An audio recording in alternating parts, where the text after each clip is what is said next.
Hello guys, आप सभी को आपके अपने यूट्यूब चैनल एक्सप्लोसिव टीच पे स्वागत है।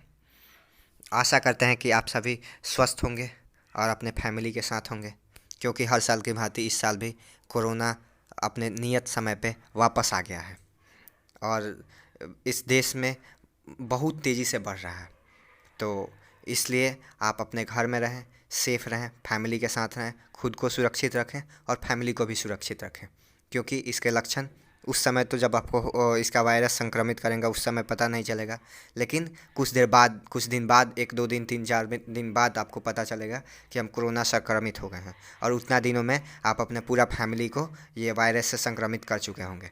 तो इसलिए ज़रूरी है कि आप घर में रहें, मास्क का प्रयोग करें, सैनिटाइज़र का प्रयोग करें। ठीक है। चूँकि जहाँ तक आप सोच रहे होंगे कि हम लोगों का एग्ज़ाम पोस्टपोन्ड हो जाएगा या कैंसिल हो जाएगा, तो ऐसा कुछ नहीं होने वाला है। आपका एग्ज़ाम नियत समय मतलब 1 फरवरी से ही होगा। और भारत सरकार ने ये पूर्ण रूप से बोल दिया है कि भारत में लॉकडाउन नहीं लगेगा। तो चलिए आज के गोल के तरफ चलते हैं। आज का गोल है हिंदी के गद्य खंड का जो छठा चैप्टर एक लेख और एक पत्र है। इस चैप्टर को पूरे अच्छा से हम लोग पढ़ेंगे और कोशिश करेंगे कि इसके जिन जिन टॉपिकों से क्वेश्चन आते हैं वे सारे टॉपिक कवर कराए जाएं। ठीक है, तो चलिए चालू करते हैं। तो इस चैप्टर जो एक लेख और एक पत्र है, इसके लेखक कौन है? भगत सिंह। भगत सिंह कहने में अच्छा नहीं लगता है, इनके नाम के पहले आप शहीद भगत सिंह बोलिए। क्या बोलिएगा? शहीद भगत सिंह बोलिए। ठीक है। इन्होंने आपके देश के आज़ादी के लिए अपनी जान गंवा दी थी, तो आप तो शहीद लगा ही सकते हैं, उसमें आपका क्या जाता है। चलिए, इनका जन्म कब हुआ था? 28 सितंबर 1907 ईस्वी को। कब हुआ था? 28 सितंबर 1907 ईस्वी को। और ये इनकी शहादत शहीद कब हुए थे? 23 मार्च 1931 ईस्वी को। कब शहीद हुए थे? 23 मार्च 1931 ईस्वी को। ठीक है। और शाम के 7:33 पर लाहौर षड्यंत्र केस में इनको फांसी दे दिया गया था। लाहौर षड्यंत्र केस में इन्होंने असेंबली में जाकर बम फेंक दिया था, उसी के केस में ये पकड़ा गए थे और इनको फांसी हो गई थी। ठीक है। इनका जन्म स्थान कहाँ है? इनका जन्म स्थान बांका चक नंबर 105 गुगैरा ब्रांच वर्तमान लावलपुर में है। कहाँ है? लावलपुर, जो कि पाकिस्तान में है।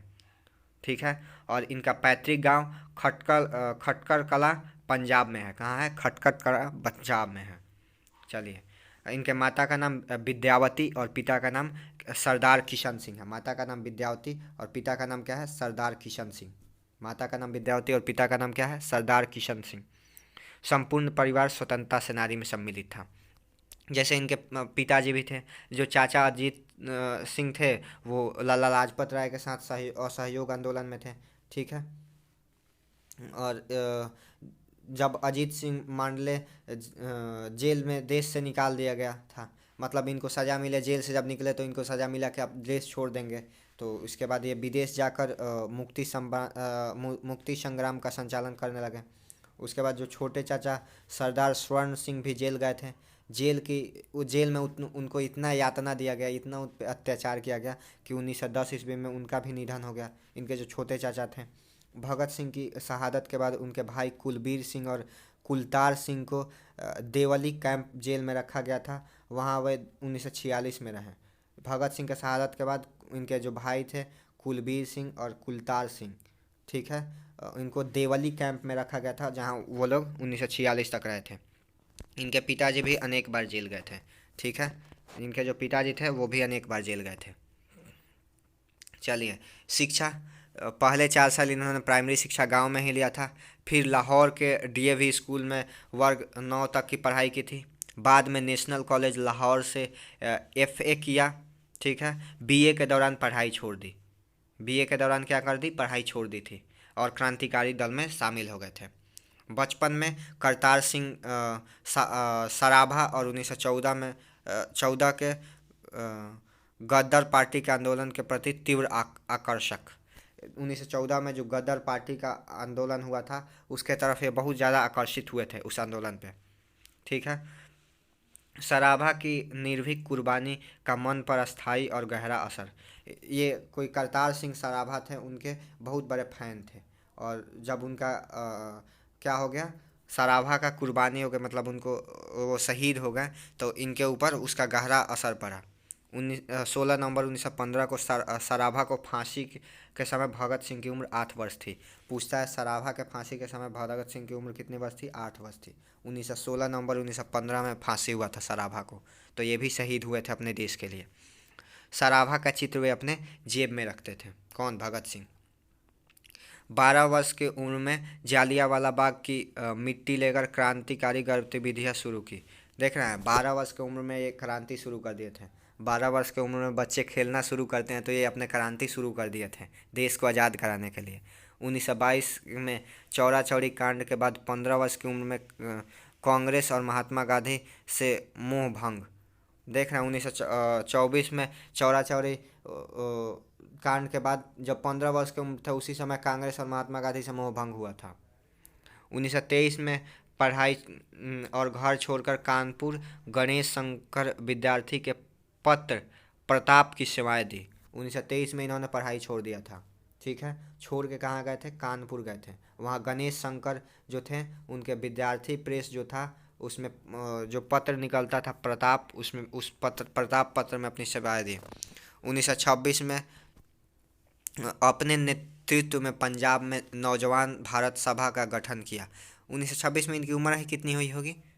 15 4 19 साल। 19 साल की उम्र में नौजवान भारत सभा का गठन कर दिया था। देख रहे हैं, विभिन्न शहरों में स्थापित की गई, जो विभिन्न शहरों में स्थापित की गई। 1928 से 1931 तक चंद्रशेखर आज़ाद के साथ मिलकर हिंदुस्तान समाजवादी प्रजातांत्रिक संघ का गठन किया। कब? 1928 से 1931 तक चंद्रशेखर आज़ाद के साथ मिलकर हिंदुस्तान समाजवादी प्रजातांत्रिक संघ का स्थापना किया था, गठन किया था। और आंदोलन, क्रांतिकारी आंदोलन छेड़ा था उसी समय। 8 अप्रैल 1929 को बटुकेश्वर दत्त और राजगुरु के साथ केंद्रीय असेंबली में बम फेंका और गिरफ्तार हुए। कब बम फेंका था? 8 अप्रैल 1929 को बटुकेश्वर दत्त, कौन कौन? बटुकेश्वर दत्त, राजगुरु और ये भगत सिंह केंद्रीय असेंबली में क्या बम फेंके थे लोग? लाहौर में केंद्रीय असेंबली में बम फेंके थे लोग, और फिर गिरफ्तार भी हो गए थे लोग। चलिए, इनकी पहली गिरफ्तारी 1926 ईस्वी अक्टूबर 1926 में हुई थी, दशहरा मेले में बम विस्फोट के कारण। 1927 ईस्वी में गिरफ्तारी हुई। बम कब फेंके थे? अक्टूबर 1926 में। इनकी कृतियाँ कौन सी है? पंजाब की भाषा तथा लिपि की समस्या, पंजाब की भाषा तथा लिपि की समस्या इनकी कृतियाँ है, जो 1924 में दिए थे। विश्व प्रेम इनकी कृतियाँ है, कलकत्ता के मतवाला में 1924 में प्रकाशित हुआ था। युवक भी इनका ही है, मतवाला में 1924 में ही प्रकाशित हुआ था। मैं नास्तिक क्यों, या 1930-31 में ही लिखे थे, जेल में ही लिखे थे। अछूत समस्या, विद्यार्थी और राजनीति, सत्याग्रह और हड़ताल, बम का दर्शन, भारतीय क्रांति और आदर्श आदि अनेक लेख, टिप्पणियाँ एवं पत्र जो अलग अलग प्रकाशकों द्वारा भगत सिंह के दस्तावेज के रूप में प्रकाशित, ये सब इनके द्वारा प्रकाशित हुआ था। शहीद चंद्र स्यानालय की पुस्तक बंदी जीवन और डॉन ब्रीन की आत्मकथा का अनुवाद, ये बंदी जीवन और डॉन ब्रीन की आत्मकथा का हिंदी अनुवाद किए थे। जेल की डायरी भी लिखी, जेल की डायरी भी लिखी है। और निम्नांकित 4 पुस्तकें भगत सिंह के द्वारा लिखी गई है। कौन कौन? समाजवाद का आदर्श, कौन कौन? समाजवाद का आदर्श, आत्मकथा, भारत में क्रांति आंदोलन का इतिहास और मौत के दरवाजे पर, मौत के दरवाजे, ये सब जेल में ही लिखे थे। तो ये इतना इनकी जो कहानी है ये लिखे थे। ठीक है, इतनी पुस्तकें ये लिखे थे। बाकी आप ये सब पढ़ लीजिएगा।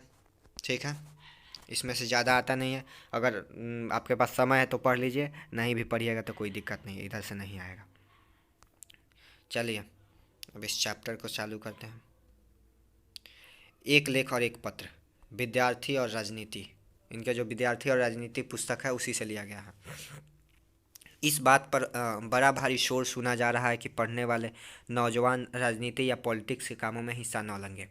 ये कहानी की शुरुआत करते हैं, मतलब अपने पुस्तक की शुरुआत में लिखते हैं कि ये जो शोर सुना जा रहा है कि जो पढ़ने वाले नौजवान हैं वो राजनीति में हिस्सा न लेंगे।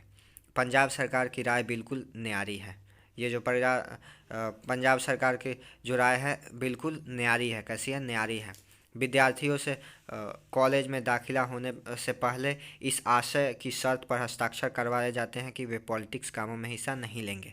जब विद्यार्थी कॉलेज में एडमिशन के लिए जाता है उसी समय उससे हस्ताक्षर करवा लिए जाते थे कि वो कभी भी जब तक मतलब कॉलेज में रहेगा तब तक वो पॉलिटिक्स में हिस्सा नहीं लेगा। आगे हमारा दुर्भाग्य कि लोगों की ओर से चुना हुआ मनोहर जो अब शिक्षा मंत्री है स्कूलों कॉलेजों के नाम एक सर्कुलर या परिपत्र भेजता है कि कोई पढ़ने या पढ़ाने वाला पॉलिटिक्स में हिस्सा न ले। मनोहर जो शिक्षा मंत्री हैं, जो हम लोग ये बोलते हैं कि मनोहर जो कि अभी शिक्षा मंत्री बन गए, हम ही लोग उनको शिक्षा मंत्री बनाए हैं, और वो पत्र भेजते हैं कि स्कूल में पढ़ने वाला या कोई पढ़ाने वाला पॉलिटिक्स में हिस्सा न लेगा। कुछ दिन हुए जब लाहौर में स्टूडेंट यूनियन या विद्यार्थी सभा की ओर से विद्यार्थी सप्ताह मनाया जा रहा था। वहाँ भी सर अब्दुल कादर और प्रोफेसर ईश्वर चंद्र नंदा ने इस बात पर जोर दिया कि विद्यार्थियों को पॉलिटिक्स में हिस्सा नहीं लेना चाहिए। ये दोनों नाम बहुत इंपॉर्टेंट है, याद रखिएगा। सर अब्दुल कादर और प्रोफेसर ईश्वर चंद्र नंदा, ये लोग क्या किए थे? इस बात पर भी जोर दिए थे कि जो विद्यार्थी हैं उनको पॉलिटिक्स में हिस्सा नहीं लेने चाहिए। विद्यार्थी सप्ताह चल रहा था कहाँ पे? लाहौर के स्टूडेंट यूनियन में। ठीक है। पंजाब को राजनीतिक जीवन में सबसे पिछड़ा हुआ कहा जाता है। इसका कारण क्या है? क्या पंजाब ने बलिदान कम दिए हैं? इसका कारण स्पष्ट है कि हमारे शिक्षा विभाग के अधिकारी लोग पंजाब ने शिक्षा विभाग के अधिकारी लोग बिल्कुल ही बुद्धू हैं। ये पूछते हैं कि आखिर पंजाब को राजनीति में पिछड़ा क्यों कहा जाता है? क्या पंजाब ने बलिदान कम नहीं दिया है, मतलब बलिदान नहीं दिया है इस आज़ादी में? क्या इसका कारण क्या है? तो बताते हैं कि इसका कारण ये स्पष्ट है कि शिक्षा विभाग के जो अधिकारी हैं वो लोग बुद्धू हैं, बिल्कुल बुद्धू हैं। आज पंजाब काउंसिल की कार्रवाई पढ़कर इस बात का अच्छी तरह पता चलता है कि इसका कारण यह है कि हमारी शिक्षा निकम्मी होती है और फिजूल होती है, और विद्यार्थी युवा जगत अपने देश की बातों में कोई हिस्सा नहीं लेता। उन्हें इस संबंध में कोई भी ज्ञान नहीं होता। जब वे पढ़कर निकलते हैं तब उनमें से कुछ ही आगे पढ़ते हैं, लेकिन वे ऐसी कच्ची कच्ची बातें करते हैं कि सुनकर स्वयं ही अफसोस कर बैठा जाने के सिवाय कोई चारा नहीं रहता। ये बताते हैं कि हमारी पंजाब काउंसिल की जो अभी कार्रवाई है उसे पढ़कर या अच्छी तरह से पता चलता है कि हमारी जो शिक्षा व्यवस्था है वो कैसा है, निकम्मा है। हमारे युवा जगत जो देश के बातों में हिस्सा नहीं ले सकता। ये कौन सी बात हुआ भाई कि जिस युवा को हमारे आगे चलकर इस देश को संभालना है वही इस देश के पॉलिटिक्स में हिस्सा नहीं लेगा, अपने देश के बातों में हिस्सा नहीं लेगा। उन्हें इस संबंध में कोई ज्ञान नहीं होता है, और इस संबंध में उन्हें कोई ज्ञान भी नहीं दिया जाता है। वे पढ़कर जब निकलते हैं तो कुछ तो आगे की पढ़ाई कर लेते हैं, और लेकिन उनमें ऐसी ऐसी बात करते हैं जिनको सुनकर अफसोस के अलावा कोई बात नहीं रह जाता है। मतलब उनका भावना ऐसा हो जाता है कि अपने देश के प्रति मतलब उनका गलत भावना आ जाता है, जिन्हें सुनकर खुद ही अफसोस होता है। ये बोलते हैं, जिन नौजवान को कल देश की बागडोर हाथ में लेनी है उन्हें आज ही अक्ल के अंधे बनाने की कोशिश की जा रही है। इससे जो परिणाम निकलेगा वह हमें खुद ही समझ लेना चाहिए। ये बोलते हैं कि जिन युवाओं के हाथ में इस देश का बागडोर कल को होने वाला है उन्हीं युवाओं को अब बकलोल बनाया जा रहा है। अब इसका क्या अंजाम होगा ये आप भी जानते हैं और हम भी जानते हैं। उन्हें अभी अक्ल के अंधे उन्हें अभी बकलोल अक्ल के अंधे बना दिया जा रहा है। यह हम मानते हैं कि विद्यार्थियों का मुख्य काम पढ़ाई करना है, उन्हें अपना पूरा ध्यान उस ओर लगा देना चाहिए। लेकिन क्या देश की परिस्थितियों का ज्ञान और उनके सुधार के उपाय सोचने की योग्यता पैदा करना उस शिक्षा में शामिल नहीं? मतलब ये बोलते हैं कि क्या विद्यार्थियों मतलब ये मानते हैं कि विद्यार्थियों का मुख्य काम पढ़ना है और उन्हें पढ़ाई पर भी पूरा ध्यान देना चाहिए, लेकिन क्या उनको अपने देश की परिस्थिति का ज्ञान होना ज़रूरी नहीं है? क्या उन्हें उनकी शिक्षा में शामिल नहीं है कि देश किस स्थिति में जा रहा है? यदि नहीं तो हम उस शिक्षा को भी निकम्मी समझते हैं, जो सिर्फ क्लर्की करने के लिए ही हासिल की जाए। ऐसी शिक्षा की ज़रूरत ही क्या है। कुछ ज़्यादा चालाक आदमी कहते हैं, कक्का तुम पॉलिटिक्स के अनुसार पढ़ो और सोचो ज़रूर, लेकिन कोई व्यवहारिक हिस्सा न लो। तुम अधिक योग्य होकर देश के लिए फ़ायदेमंद साबित होंगे। ठीक है। ये बोलते हैं कि हम उस शिक्षा व्यवस्था को निकम्मी समझते हैं जिस शिक्षा व्यवस्था ने अपने देश के परिस्थितियों का ज्ञान नहीं दे रहा अपने विद्यार्थियों को। वो जो सिर्फ क्लर्की की शिक्षा, मतलब जो पढ़ लिख कर सिर्फ क्लर्क बन सकते हैं, ऑफिस में बैठ के बस कागज़ पत्र का काम, वो उनको देश से कोई मतलब नहीं था, वो शिक्षा निकम्मी है। ऐसी शिक्षा की ज़रूरत ही क्या है। कुछ ज़्यादा चालाक आदमी जो होते हैं यह कहते हैं कि कक्का तुम पॉलिटिक्स के अनुसार पढ़ो और सोचो। कुछ चालाक लोग बोलते हैं कि जो चालाक होते हैं वो बोलते हैं कि मतलब तुम्हें पॉलिटिक्स के अनुसार पढ़ना चाहिए, और लेकिन व्यवहारिक हिस्सा ना लो। मैंने पॉलिटिक्स के हिसाब पढ़ो, लेकिन इस पॉलिटिक्स में हिस्सा ना लो। तुम अधिक योग्य होकर देश के लिए फ़ायदेमंद साबित होंगे, और आगे चलकर तुम योग्य हो जाओगे तो इस देश के लिए ही फ़ायदेमंद होगे। तुमको पॉलिटिक्स जानना ज़रूरी होता है। बात बड़ी सुंदर लगती है, लेकिन हम इससे भी रद्द करते हैं, क्योंकि यह भी सिर्फ ऊपरी बात है। ये बोलते हैं कि भले ये बात सुनने में अच्छी लगती है, लेकिन हम इसे भी रद्द करते हैं क्योंकि यह सिर्फ ऊपरी बात है। इस बात से यह स्पष्ट हो जाता है कि एक दिन विद्यार्थी एक पुस्तक appeal to the young prince Kropotkin पढ़ रहा था। एक विद्यार्थी था जो कौन सा पुस्तक पढ़ रहा था? Appeal to the young prince Kropotkin. ठीक है। तो एक प्रोफेसर साहब कहने लगे यह कौन सी पुस्तक है। तो बच्चा पुस्तक पढ़ रहा था, तो प्रोफेसर साहब पूछे कि यह कौन सी पुस्तक है, और यह तो किसी बंगाली का नाम जान पड़ता है। जब बच्चा ने इसका नाम बताया तो बोल रहे हैं कि यह तो किसी बंगाली का नाम जान पड़ता है। लड़का बोल पड़ा, प्रिंस क्रोपोटकिन का नाम बड़ा प्रसिद्ध है। लड़का बोला कि प्रिंस क्रोपोटकिन का नाम बड़ा प्रसिद्ध है। वह एक अर्थशास्त्र के विद्वान थे। पूछता कि प्रिंस क्रोपोटकिन कौन थे, तो वह अर्थशास्त्र के विद्वान थे। इस नाम से परिचित होना प्रत्येक प्रोफेसर के लिए बड़ा ज़रूरी है। ये बोलता है, बच्चा बोलता है कि इस बात से तो हर प्रोफेसर को परिचित होना ज़रूरी होता है। प्रोफेसर की योग्यता पर लड़का भी हंस पड़ा, और ऐसी योग्यता देखकर प्रोफेसर की योग्यता पर लड़का भी हंस पड़ा। और फिर उसने कहा ये रूसी सज्जन थे। फिर आगे बताता है कि ये जो थे रूसी सज्जन थे। कहाँ के थे? रूस के थे। बस रूसी कहकर टूट पड़ा। बस रूसी कहकर वह टूट पड़ा। प्रोफेसर ने कहा तुम बोल्शेविक हो क्योंकि तुम पॉलिटिकल पुस्तकें पढ़ रहे हो। अब देखिए प्रोफेसर क्या बोल रहा है कि तुम बोल्शेविक हो कि तुम पॉलिटिकल पुस्तक पढ़ रहे हो। अब बताइए, जो ये बच्चा पुस्तक पढ़ रहा है तो बोल्शेविक हो गया, पॉलिटिकल पुस्तक पढ़ रहा है तो। देखिए आप प्रोफेसर की योग्यता। अब उन बेचारे विद्यार्थियों को उनसे क्या सीखना है। ऐसी स्थिति में वे नौजवान क्या सीख सकते हैं। आगे बोलते हैं भगत सिंह की, अब आप ही देख लीजिए उस प्रोफेसर की योग्यता कि अब उस प्रोफेसर क्या सिखाएगा इन विद्यार्थियों को। ऐसी स्थिति में नौजवान ही क्या सीख पाएंगे। दूसरी बात यह है कि व्यवहारिक राजनीति क्या होती है।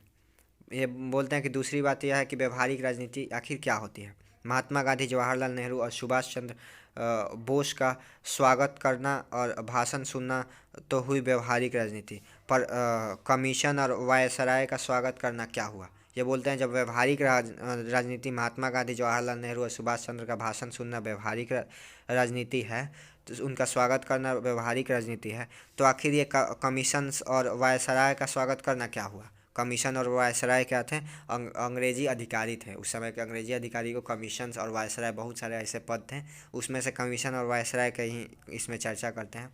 तो इनका स्वागत करना क्या हुआ। क्या वह पॉलिटिक्स का दूसरा पहलू नहीं? क्या ये लोग पॉलिटिक्स का दूसरा पहलू नहीं?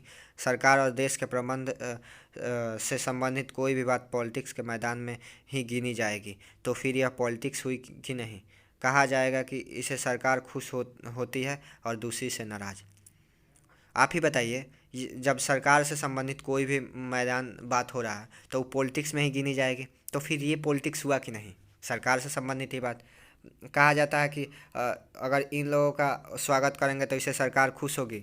अगर महात्मा गांधी, सुभाष चंद्र बोस का, पंडित जवाहरलाल नेहरू का स्वागत करेंगे तो उससे सरकार नाराज़ होगी। ठीक है। फिर सवाल तो सरकार की खुशी या नाराज़गी का ही हुआ। क्या विद्यार्थियों को जन्मते ही खुशामद का पाठ पढ़ाया जाना चाहिए? ये बोलते हैं, फिर तो सवाल सरकार की खुशी और नाराज़गी पे आके अटक गया। क्या विद्यार्थियों को शुरू शुरू से ही खुशामद का ही पाठ पढ़ाना चाहिए? हम जो समझते हैं कि जब जब तक हिंदुस्तान में विदेशी डाकू नहीं, पशु हैं, पेट के गुलाम हैं, तो हम किस तरह कहें कि विद्यार्थी वफादार का पाठ पढ़ें? तो हम, मतलब ये बोलते हैं कि हम समझते हैं कि इस हिंदुस्तान में ये विदेशी डाकू, अगर विदेशी जो हैं ये डाकू नहीं हैं, पशु नहीं हैं, पेट के गुलाम नहीं हैं, तो फिर हम किस तरह का है कि विद्यार्थी को वफादारी का पाठ पढ़ना चाहिए? ये लोग तो आके लूट रहे हैं, तब भी फिर विद्यार्थी को वफादारी का पाठ क्यों पढ़ाया जाए?